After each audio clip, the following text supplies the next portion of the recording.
Ang nangyayari sa atin, tol? Ano na tong ginagawa natin? Anong effect nito sa mga tanim natin? Ito maganda. Maganda. Kasing ganda ng ano? Kasi ganda ng jowa ko. Timon.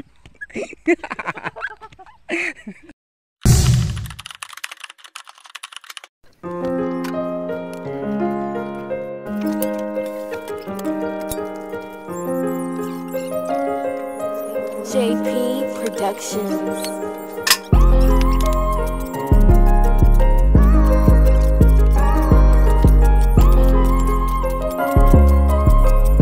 Yo, what's up guys? Magandang hapon. Nandito nga pala kami sa vegetable garden area. Ang current mentor namin na si Mr. Wenceslao Quiros. At mag-aabono kami ngayon ng organic fertilizer sa gitna ng mga plat na yan. At i-explain ng kasama ko ngayon dito kung anong purpose nitong organic fertilizer na to. Pre, explain mo kung anong purpose ng organic fertilizer na ilalagay natin dito ka para makita yung plat. Anong purpose niyan, tol? Purpose nito? Oh, Unang-una, fertilizer. galingan mo. Okay. Ano yung mga kabigan kung ano yung mga materials na inihalo dito? Okay, tignan nyo. Okay. Papakita po natin. Ito po Sige. ay mga unang-una yung materials po nito ay vermicast. 2 sakong vermicast at saka 3 wheelbarong rice hull at saka carbonized rice hull. Inihalo lang natin. Yung ratio dapat nito is 1:3. 1:3. 1:3. Isang Tapos sakong vermicast, tapos 3 sakong rice hull. So kaso nagkulang tayo dito ng carbonized rice hull. Ang ginawa namin is ito na lang. 2 sakong vermicast, tapos nilagyan lang namin ng wheelbarrow na 3 wheelbarong rice hull. At saka meron ditong namin carbonized rice hull, 1 sako, kaya nakumpleto. So ang purpose po nito ay mapapansin po natin na medyo buwagag po siya.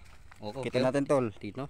So pag pinipress po natin to, press, yung texture po niya o yung moisture ng kanyang tubig is mga lang to, 20% of moisture to. Ng water. Water na 20%. So ang purpose po nito kaya natin nilagyan ng carbonized rice hull at saka, o yung mga upa, yung kung sa tawag sa winari upa. Kaya po mas makabilis yung pag-penetrate ng tubig. So makapabilis to. Okay. Pag penetrate ng pag diniligan yung dinilig yung tubig sa mga tanim, bababa, sisipsipin. So at saka yung gagawin po natin, ito, papakita ko. sige, Ito pakita mo, po ay tol. practice to sa TESDA.